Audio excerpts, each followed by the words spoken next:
Hi, I'm Melissa from Ghost Stories Heathenry, and yeah, I just feel a little cutesy today. So I was at the first annual Supernatural convention in South Africa. I haven't really made a lot of videos talking about it, but I really do because there's actually a real spirit haunting the facility, which I really want to get into in a different video. But I had the privilege to speak on the panel about like a lot of like spiritual topics, and I wrote a whole script, and I didn't get into all of that because I didn't have time the day of the event. So I thought I would go through it in my own time over here with you guys. So it's like a whole bunch of info on like psychic mediumship and different types of entities. And let's just get into it, I guess. Okay, I'm gonna be reading my script because like I wrote it kind of the way I would speak. Um, so yeah. First off, what is a psychic medium? Firstly, I hate the term psychic medium. It has so much negative stigma around it. So today I will be clearing that stigma, and I will just be using the term psychic medium because it's a term that many people are familiar with. But normally I would refer to myself as a witch, a pagan, heathen, or a spiritualist, depending on who I'm speaking to. So, a little bit about what a psychic medium actually is. So, beyond the physical senses, we also have spiritual senses called the clairs. So, normal senses are your sight, taste, hearing, seeing, and touch. And for each of these exists a spiritual sense as well, okay? Namely, clairvoyance, which is the most commonly talked about clair. This is usually the sense of psychic sight, which means you are able to see into the spiritual realm. Then you get clairaudience, which is psychic hearing, being able to hear spirits.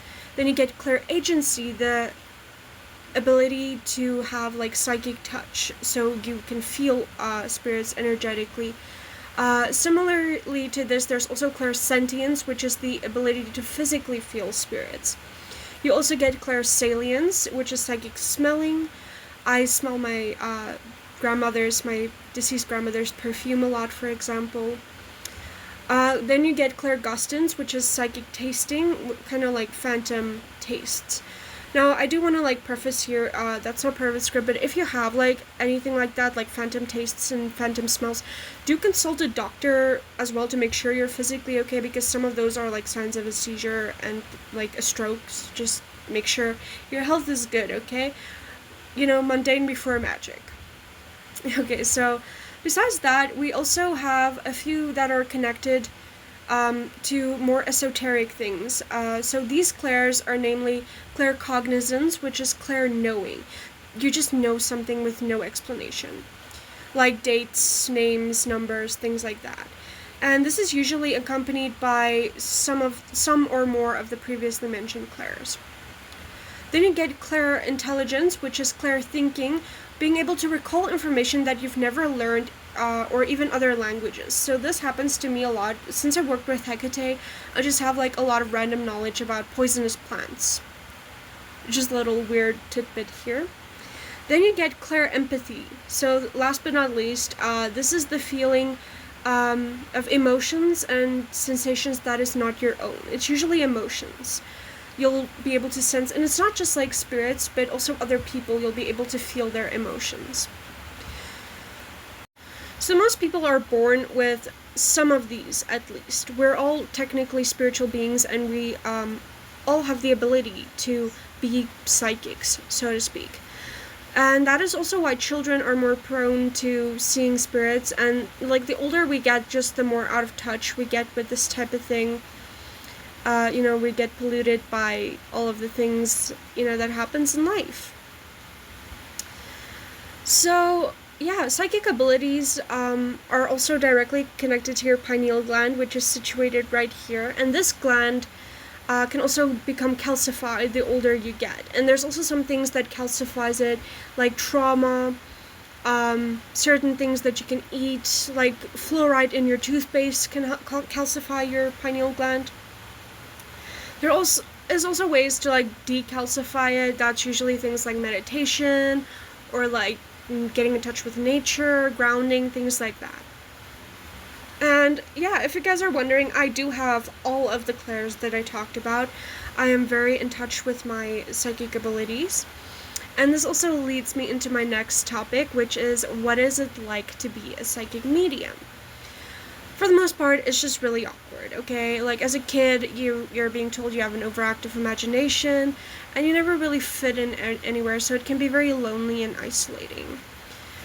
As adults, people mostly think that you're some type of fraud or scam for the most part, which is like a really big experience. But yeah, then again, like, frauds are like how a lot of the tools that we know today have been like introduced into the community. Like, Ouija boards and tarot came into being by literally fake psychics, okay? So it's just like many of the tools that we know in divination today was repurposed from their original meaning. Like, pendulums were used to keep time. Dowsing rods were used to find water. Tarot was a card game. But all of these things became adopted by like fake psychics for like exposure, I guess, because it's things they could manipulate. And yeah, so don't really like fake psychics, but they also did do us some good.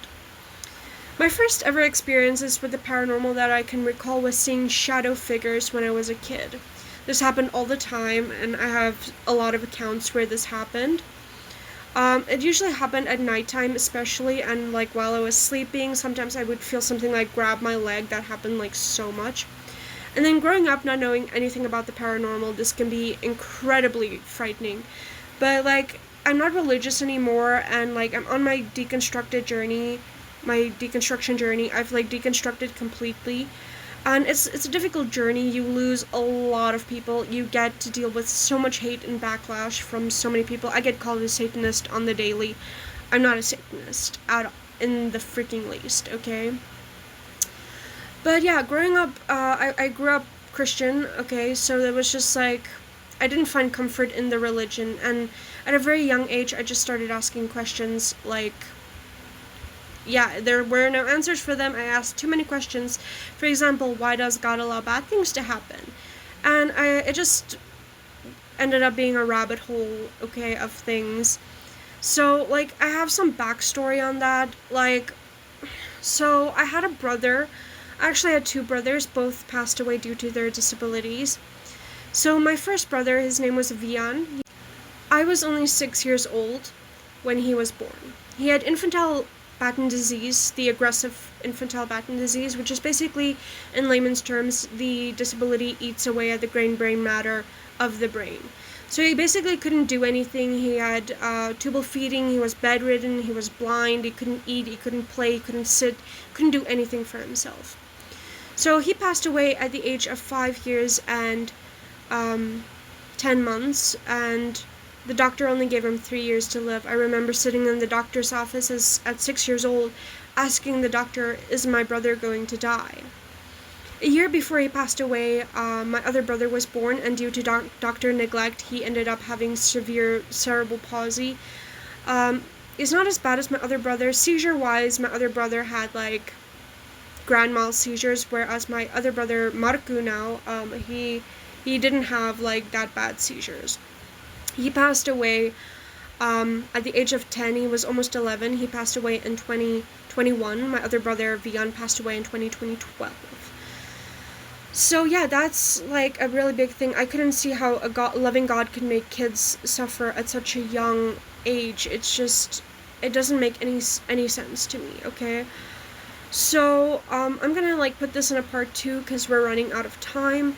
And then we'll get into some more things that I was going to talk about at the panel at the Supernatural Convention. Hi, I'm Melissa from Ghosters Heathenry, and if you haven't watched part 1, please go do so. We were busy talking about, like, the whole thing that I was going to do at the panel at the Supernatural Convention. I didn't have time to talk about all of the things, so I wanted to go through my script here with you guys and, like, share some of these things with you. So it's all about, like, psychic stuff and, like, entities and the paranormal. So today last time I ended off with like telling you guys about my disabled brothers and how that ended up being one of the starting things that started me out into deconstructing from religion. So for a long time, I didn't really know what I was or why I'm here. I just felt so out of place and I self-isolated a lot. I just didn't understand. I slowly started getting more into spirituality, trying to connect with those that I've lost. And I was just thinking nothing was gonna happen, only something happened. So I discovered if I touch objects belonging to the deceased that I could connect with them more clearly. And this happened like a lot. And I thought I was going crazy out of my head. And it's just the more it happened, the more I realized it wasn't crazy because I knew things that I couldn't possibly know. So at this point, I was like sure it couldn't just be my imagination. And then I came to find out later that I'm in fact psychic, and that's why I can do all these things. Like, for example, there's this instance where we were at a cemetery with my fiance. I was there with my fiance, and like, this is South Africa, okay? You don't want to see the freaking cemeteries here. So I wanted to clean off some of the debris off of his grandma and grandpa's tombstone. And in doing this, I lost my balance and I accidentally, without like thinking, placed my hand on the tombstone. On the drive home, his grandma was very loud, trying to get a message across, telling him some things. I didn't know anything about her at that point. I didn't know her name. I didn't know what she looked like. I didn't know how she would speak. And all of the information I relayed to my fiance was completely accurate. So yeah, my spiritual journey has been very long and hard. I wrote some really weird jokes here that, my spiritual journey has been long and hard, kind of like Dean when he sees a really good greasy burger served by a smoking waitress. And then I was like, thank you if you laughed at that stupid joke. I know it's stupid, and yeah. But yeah, I get asked on the daily, like, have you found Jesus yet? And I'm like, you guys lost him again?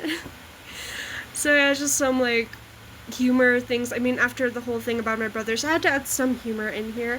And then I was like, if this jokes offend you, then I apologize. And I'm like, yeah, I like, just wait a second. Okay, so I said, like, if these jokes offend you, it's a you problem, not a me problem, and you can probably tell by the way I apologize that I'm an Aries. It all makes sense now, I know. Okay, so now I'm a witch. Yeah, quite a jump from being a Christian, I know. I mostly work with nature and animals. I occasionally do spells. Spells are kind of just like prayers with, like, more steps. Death is a big part of my practice, it seems. Okay, so it's just like, it's been like a thing that I've been very like drawn to my whole life. It's been a thing that's like seemingly following me around way more than the average person. Okay, so I'm also into like a lot of like divination, like cartomancy especially, which is like tarot and things like that. I collect crystals and I hoard bottles, like glass bottles. If you know, you know. Okay, so the difference between tarot and oracle, I did want to break in a little bit about the differences between the two. So tarot is a set structure of 78 cards broke into like the minor arcana and the major arcana. So the major arcana is like major energies in life. The minor arcana are broken into 4 different groups. It's your pentacles, your cups, your swords, and your wands. And each of these are associated with an element and like a different sense of being. Like wands are all about creativity, pentacles are all about financial stuff, your cups are about emotions, and swords are usually about your mentality and your mental things going on, okay? Whereas oracle is not really a structured thing. It can be any amount of cards. It's usually consisting of like 56-ish cards usually. Sometimes it can be like more or less, it can be like literally anywhere between like 36 and 64 cards, okay? So yeah, with the tarot as well, with the minor arcana, like the suits, each suit has 14 cards. The minor arcana as a whole is based, there's 56 cards, and then the minor arcana is 22 cards. I just like want to mention that as well. Okay, so yeah, oracle is less structured. So there are 2 methods that you can read them. One is like intuitively, which is how I read my tarot. Like I look at the images and I intuitively read. You also need like a base knowledge of the structure of tarot to be able to do this. Like, you need to know the meaning of the cards. Although some people read tarot the second way, which is basically like a fucking parrot, just regurgitating the information. Basically, I've witnessed a woman give exactly the same reading to like 5 different people, okay? So that's the fake psychics. They usually use that method. So it's important to know with tarot that nothing is set in stone. See it as a weather prediction. It's based on the energy that you are in right now, and you have the power to change that, and things can change. Okay, so it's just important to keep in mind. Another really big part of my practice is deity work, which is going to lead me into our next topic, which I also believe is the final topic, which is all about different types of entities and beings. Okay, so this is going to get interesting. So deity work is basically just working with a specific group of spirits, like spirits, spirit guides, ancestors, angels, demons, the fae, and many others. Okay, this is just to name a few. I also go into only a few of these, but there are so many different types of entities out there. So I just want to talk about these common groups. Okay, so a lot of these have been really misunderstood and misinterpreted, and I kind of blame Hollywood for this. Although religion hasn't helped with it at all as well.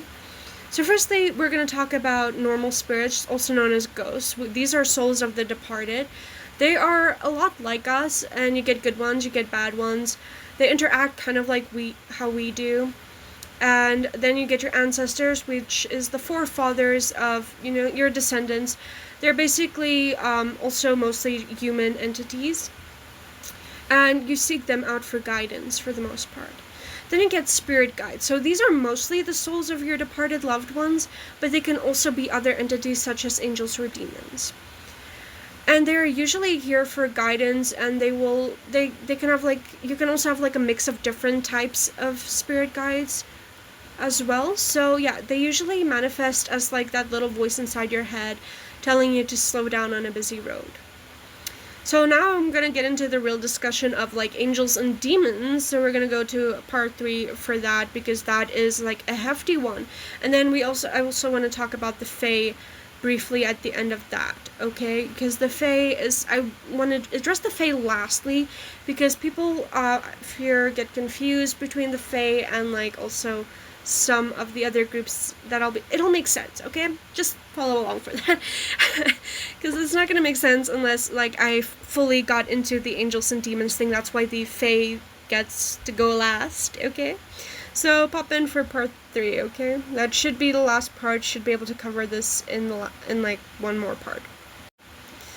Hi, I'm Melissa from Ghoster's Heathenry, and this is part 3. Go watch the other parts if you have not already, otherwise this is not going to make sense at all. So this is all at the Supernatural Convention. Basically what I was going to say on the panel. I didn't have time to go into everything over there. In the last part we talked about deity work, and I was starting to get into different types of entities and spirits. So now I want to get into the real argument here, which is going to be the real discussion, angels and demons, okay?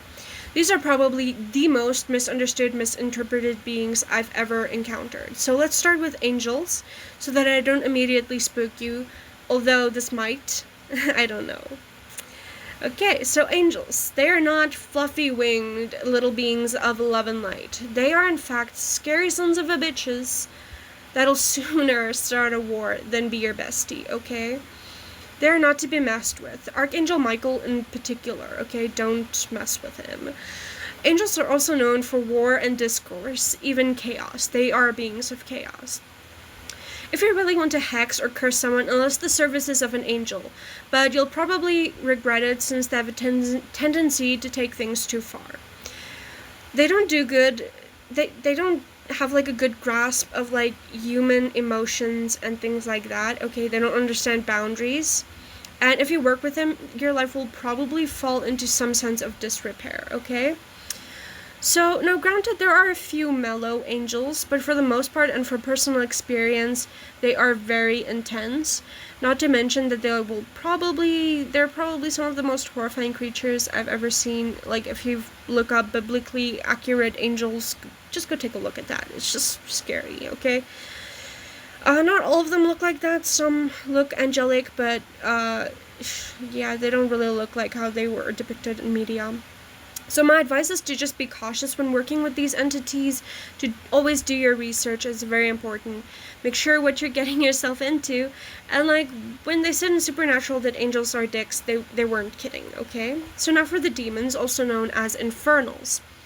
Contrary to popular belief, they are not that bad. Really, you'll be surprised. The word demon literally means neutral and guiding spirit. In ancient Egypt, demons were believed to be messengers between humans and the gods. They were also known to give protection, but as with everything, there are a balance, and there are demons who are malevolent and seek to cause harm to humans.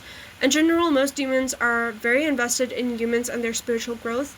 They have a very good understanding of human emotions, boundaries, and like just us as humans. Okay, they do just get us, okay? They make excellent guides.